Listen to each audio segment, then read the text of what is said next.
This is the story of a man who commits murder and gets away with it. Does the idea shock you? Do you believe that justice must always be done? But you and I needn't be cynics to know that justice is very seldom done in this world. Innocence flinches. Guilt is childish and bland. Innocence is imposed upon. Guilt can compass all things, even a successful murder. And I know this because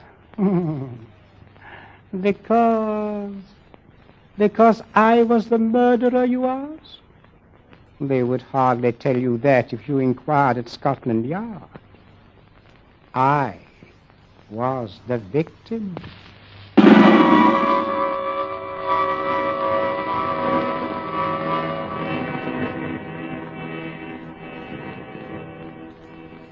In Bond Street, not far from Piccadilly, there used to be an establishment, which in a less fashionable part of town would have been called a shop. On the windows, in letters as discreet as a visiting card, were the words, Charles Markham, antique dealer. 40 years ago, far back it takes us, this antique shop, despite deep carpets and crystal chandeliers, was a dingy place. It rustled with the ticking of 100 clocks. It was shadowed by damascened armor and the colors of tall tapestries. And late one summer night, when the shutters had long been closed on the windows, a four-wheeler drew up at that door in the gaslit street.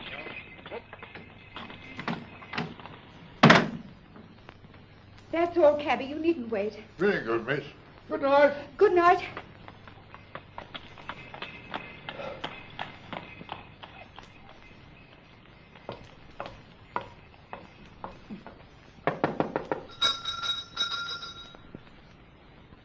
He must be here. He must be. I won't go back to that place. I'll kill myself first. Now, look here, old man, you needn't. I beg your pardon. And I beg yours. I'm not the person you were expecting, am I? No, madam. As a matter of fact, I was expecting a police officer. A police officer? Merely an old friend who often drops in for a talk and a drink. You are Mr. Markham, aren't you? Yes, my name is Markham. Can I be of any service to you? I want to come in. I want to buy a present for somebody. Really, madam, this is hardly the time. Yes, I know it's late. It's nearly 1 o'clock, madam. Surely tomorrow morning. Oh, that'll be too late. This is a special occasion. It's a birthday present. Yes, it's a birthday present, and I've got to deliver it at breakfast. And Sir George Little says this is the only place in London to buy antiques. Sir George flatters me. Won't you let me come in just for 5 minutes? Well, under the circumstances, madam, I think it might be managed. One moment while I put some lights on. No, please. That one little light will be enough. But you won't be able to see anything. That doesn't matter. I'll trust your judgment. Just as you like. This way, madam.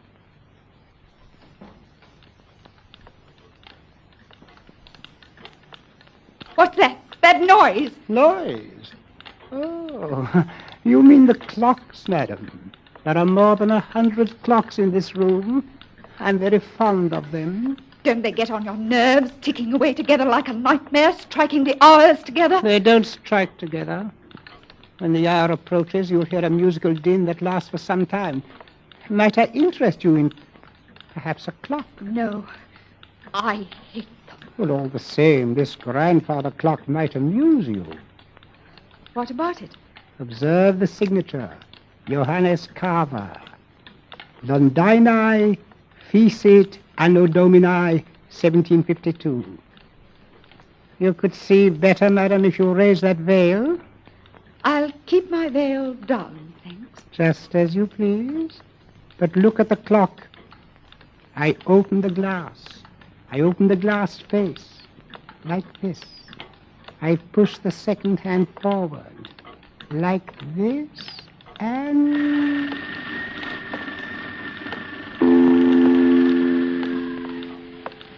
1 o'clock, and all's well. What's What was that voice? Only the clock, madam. Nothing more. The clock spoke. Clever, isn't it? A device of old John Carver, anticipating Mr. Edison's gramophone by more than 100 years. But you don't like clocks. No, May I ask whether the present is for a lady or for a gentleman? it's for a man. Has he some knowledge of antiques? No, yes, I mean he... Oh, furniture, perhaps. Porcelain, bronzes, tapestries, weapons. He might be very much interested in weapons. Yes. Then I imagine his name is Mr. Ronald Gilbert. Will you tell me, Miss Ray, why you really came here tonight? So you know who I am. Naturally. You're Miss Judith Ray. Why did you come here? I wanted to see what sort of man you actually were. Have you found out? No. But I won't go back to prison. I won't. Since this is to be a business conference, Miss Ray, and I imagine it is... Yes? Then suppose we go into my office here at the back of the shop. Will you precede me? Thank you. You must excuse the dust covers I put on the chairs here. I'm leaving for holiday tomorrow, and the shop will be closed. When I return next week, Miss Ray, I shall expect the amount requested. In cash, of course. But I can't raise £2,000. You ought to know that. Your fiancé could raise the money, I imagine. Ron? Do you think I'd have Ron know where I've been and what I've been? It's better than having his father know, surely. Sit down, Miss Ray. I'd rather stand, thank you. No, that's very foolish gesture, but the ladies will do it. They think it gives them dignity and shows their disdain of the poor blackmailer. Oh, you see, I make no bones. I am a blackmailer. You seem rather proud of yourself. Why not? I'm the one person in England, perhaps in the world, who has made it a large-scale business. Congratulations. After all, what is life but blackmail? The child says, if you don't give me that, I'll scream. The grown woman says, if you go on behaving like this, I'll leave you. Your sex, Miss Ray, are blackmailers from the cradle. You know Charles Markham. Well, I wonder if anybody has ever hurt you very much. hurt me? What do you mean? When you talk about the world and people in general, your face goes white under the eyes. You pick up that letter opener from the desk. Oh, not a letter opener, Miss Ray. A Medici dagger, 16th century work. It isn't the money that really interests you, is it? You hate the world. You want to torture people as you think you've been tortured. Isn't that so? This is a very sharp dagger, Miss Ray. If I throw it down on the desk, it sticks. Like that. Isn't it so, Charles Markham? My motives, Miss Ray, aren't in question. I wonder. Whereas your motives are. Now, let me see. 10 years ago, in 1894, a certain girl called Letty Wilson, your real name, I believe, fell in love with a rather contemptible underworld character named Arthur Aker. Please. No humiliation was too great for her. She worked for him, lied for him, stole I was for only him. 18. I didn't know what I was doing. This girl, for a very shabby theft, was sentenced to 3 years penal servitude at Holloway Prison. 5 months later, she escapes from prison and disappears. All these years afterwards, she appears in the West End as Judith Ray, fashionable milliner. Haven't I made up for it? Haven't I? No. For one mistake after 10 years? That's the way of the world, my dear. I didn't create it. But, I'm forgetting the best part of the comedy. This paragon of virtue next falls in love with Mr. Ronald Gilbert, son of Major General Sir Edmund Gilbert. Such a respectable family, Stop too. it, please. Then, shall we say £2,000? Suppose I did raise the money. I don't know how, but suppose I did raise it. Well, Well, what guarantee would I have you wouldn't ask for still more money? I probably shall ask for more money, Miss Ray. That's my privilege as a blackmailer. Then I'm never going to be free of you. Is that it? Frankly, that's it. Unless I kill you, of course. What if I did kill you? People have threatened that before, but they haven't meant it. Maybe I mean it. Well, we can easily test you out. There's a sharp knife stuck in the desk in front of you. I'm going to get up and deliberately turn my back on you like this. Be careful, Charles Markham. As a student of human nature, I'm curious. How much will you risk to keep this secret? Have you the courage to kill and risk hanging? Yes, I think I have. Look out, you fool! What was that? Aren't you glad? Aren't you glad you held back at the last moment, Miss Ray? I said, what was that? That, my dear, was the front door bell. Probably my friend, Inspector Ross from Wigmore Street Police Station. Come on in, old man. The front door isn't locked. You wanted me to attack you, didn't you? No, I was merely curious. And in any case, Miss Ray, it would be useless to kill me. Useless? Why? Because I shouldn't die. Oh, don't talk rot. It's quite true. A man in my position must take certain precautions. If you killed me, I should be back to haunt you within half an hour. And I don't happen to be joking. Come in. Now, look here, Markham. Ron! Mr. Ronald Gilbert, as I live. Ron, what are you doing here? He hasn't got anything against you, has he? Speak up, Mr. Gilbert. Have I? Well, the fact is, Judith, I... Look at him, Miss Ray. See how he changes color and clenches his hands and altogether resembles a boy caught at the jam cupboard. The perfect picture of a gentleman being a gentleman. Now, look here, Markham. I'm not very clever. You can always make a fool of me when you start talking. Let's stop talking. I've brought the money. What money? Merely my fee for keeping quiet about you. So you went to Ron, too. You told him about it. Naturally. If possible, always sell your wares in two markets. How much money? Never mind, Judith. I hoped I could keep you out of this without your knowing. How much money? 3,000, it's all I could raise. Has he told you who I am and what I've been? Listen, Judith, I don't care who you are or what you've been. I happen to be in love with you. Never mind. Let's get out of here. Oh, Ron is no good. He'll only come back for more money. I know that, but what else can we do? Nothing, I'm afraid. What's that knife doing stuck in the desk? Nothing dangerous, I'll show you. No? Merely a curio.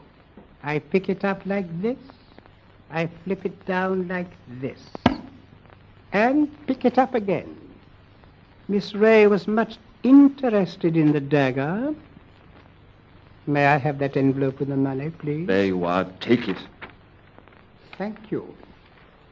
As I explained to Miss Ray, I am leaving tomorrow for a holiday, hence the general disarray and the dust covers on the chairs.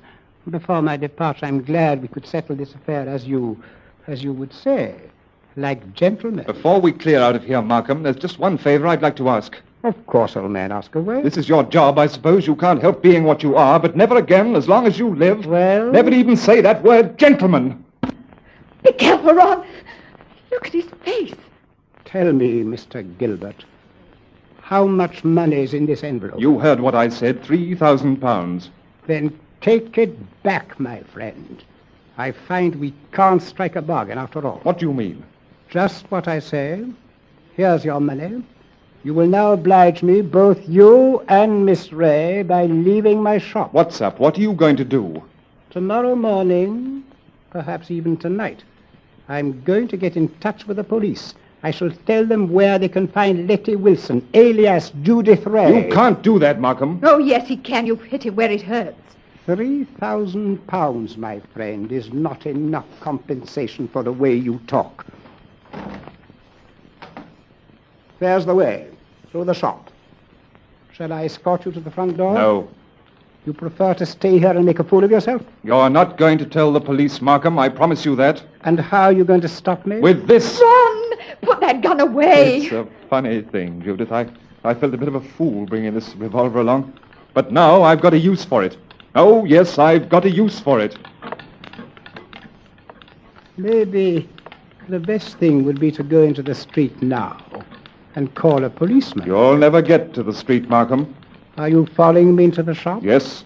So, both of you, it appears, came here under false pretenses. You said you wanted to pay me some money. The money's still there, but you've lost your chance to get it. And our dear Judith said she wanted to buy a present for you.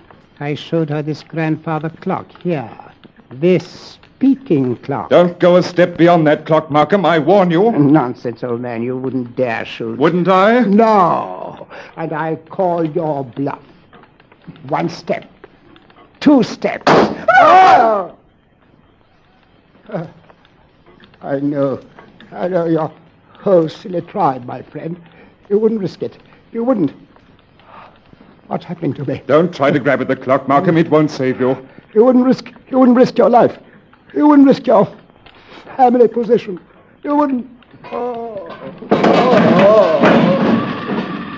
1:15 and all well.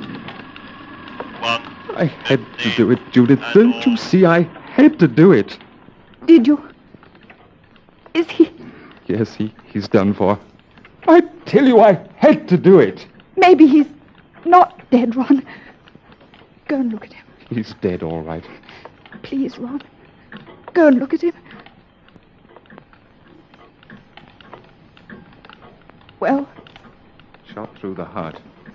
The bullet went clean through him and smashed the face of the grandfather clock. That's all I can see in this dim light. this isn't happening to us. It can't be happening. Wait a minute. He said he was going for a holiday. That gives us time. It means his absence won't be noticed. The shop will be closed. Nobody will come here for days, and certainly nobody will come here tonight. And What's that? the police officer. I forgot the police officer. What police officer? A friend of Markham's. Inspector somebody or other from Wigmore Street. He's expected here Oh, tonight. then we're finished. No, Ron, we're not finished. You can't see anything out there. The shutters are up and the door's covered.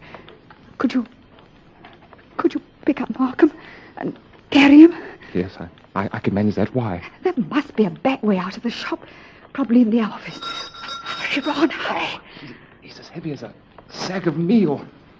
He seems to be looking straight at me. No. Did you see the expression in his eyes just before you... No. He seemed to be looking behind us or beyond us. He said, through the door, quick. This police officer, Judith, he can't get into the shop, can he? Of course he can. The front door isn't locked. Our only hope is the back way. I thought I'd seen the back door and... Oh, there it is. Just a minute. Oh, I'm sorry, Ron. It's locked. Isn't there a key? No. Maybe in his pockets, on a There key isn't ring. time, Ron. I think I heard the front door open. Visitors coming in. I've got it. Dust covers. What? Those white cloth covers that fit over the chairs. Look at them. What on earth are you talking We used to about? play a game when we were kids.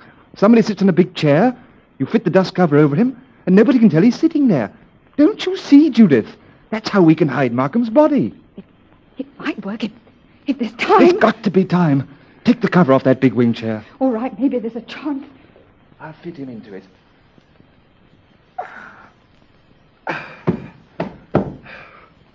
Arms along the chair arms.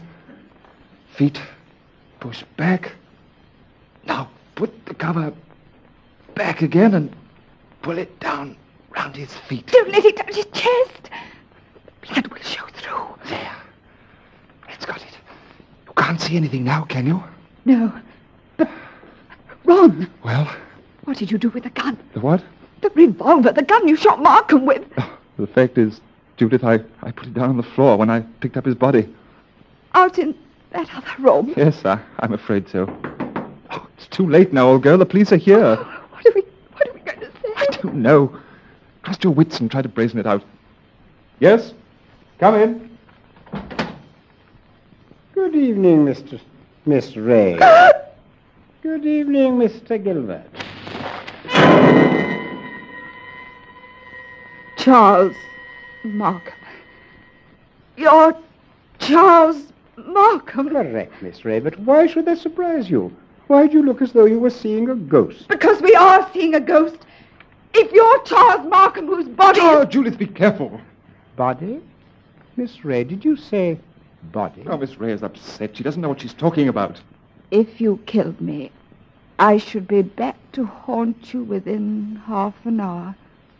That's what you said. I tell you, Miss Ray isn't herself. She had bad news today. A relative of hers died. I've been trying to make her feel better. Oh, indeed.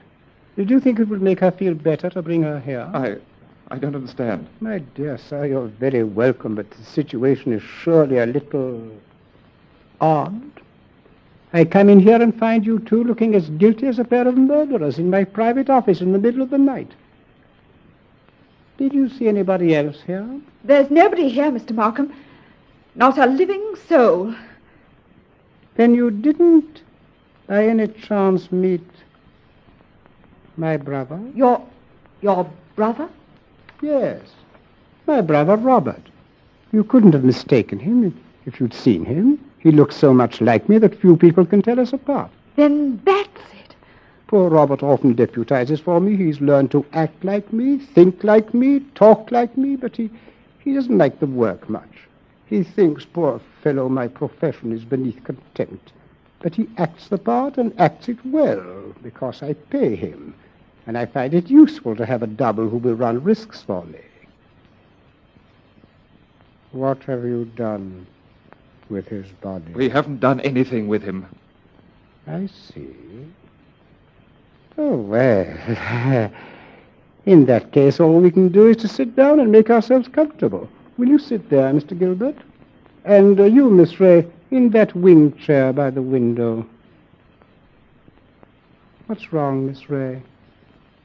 Why don't you sit down? Because I prefer to stand, thank you. Oh. Then perhaps you won't mind if I sit in this wing chair. It's a very comfortable one. My brother always says... Don't sit down there, for the love of God! Don't sit down there! So, that's it. Yes, that's it. It is rather a thick chair. I press against the dust cover, and blood comes through. I lift the bottom of the dust cover and... What's the use of going on with this? I killed him. You admit it? Yes, I admit it, but Judith had nothing to do with this. I swear she hadn't. My telephone, you notice, is against the wall. I shall have to turn my back to you when I ring. Ring? Where? Wigmore Street Police Station. Give him a chance. Please give him a chance. Hello? Operator. I want Regent 0586. I won't let them take you, Ron. I won't. It's no good, Judith. I killed a man. I meant to kill him, and that's all there is to it. A very sensible attitude, my friend. And if the lady has any idea of flying at me with that knife, just notice what I've got here. A .32 revolver. One chamber fired. Picked up off the floor in that other room. Where... Hello? Wigmore Street Police Station. The last time, Mr. Markham, won't you give him a chance? Quiet, Miss Ray. May I speak to Inspector Ross, please? Inspector Ross speaking. Isn't that Mr. Markham? Got it in one, Inspector. Charles Markham here. I understood you were going to drop in and see me tonight. I intended to, Mr. Markham, but I'm afraid I can't make it. Oh, why not? Anything wrong? Only a robbery in Davis Street, but it's likely to be a long job. Sorry I can't get there. Oh, that's perfectly all right, Inspector. Actually, I rang up to say, to make sure you wouldn't come here tonight. I've got a lot of work to do, and I'm leaving for Eastbourne early tomorrow morning. Oh, let's make it some other time, shall we? Glad to, Mr. Markham. No crimes being committed up your way, I suppose? No, Inspector. It's as quiet as the grave. Goodbye. What are you saying? Why did you do that? Please don't excite yourself, Miss Ray. Didn't you hear what I told the inspector? You're not doing this without a reason. Naturally not. Has it occurred to you, either of you, that I might not want my business dealings revealed in court? Stop a bit. What? Has it also occurred to you that a man's double who looks exactly like him and shares all his secret may become a danger rather than an asset? He knows too much, he wants too much, and so... I think I understand. You're glad he's dead. Oh, no. Not glad, my dear. You shock my brotherly feelings, but definitely relieved. Oh, then what? You may quiet your fears, Mr. Gilbert. You may stop trembling for good, Miss Ray. I shall save your skins because I mean to save my own. And now, while we're all in the mood, shall I show you how we can dispose of my brother's body?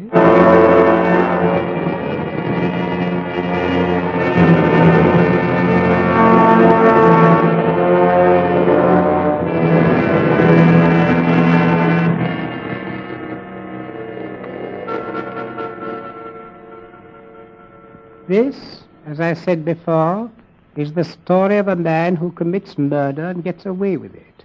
Ronald Gilbert, now an old and honored man, looks back across the years and is still firmly convinced of his own guilt. But of course, Ronald Gilbert never shot anybody. I was the man who committed the murder.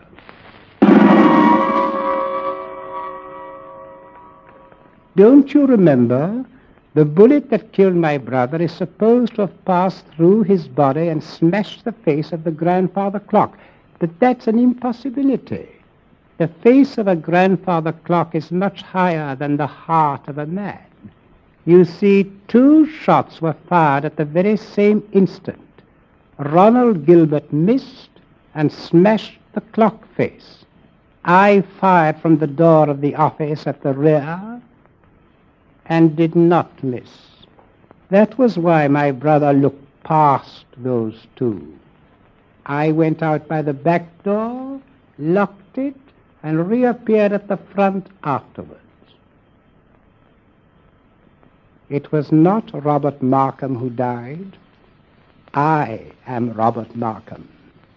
It was Charles who died that night, and I killed him to stop his blackmailing business forever. His records I destroyed. His correspondence I burnt. I have assumed his name and identity ever since. Dare you say, if I stood on trial for murder, that you would condemn me?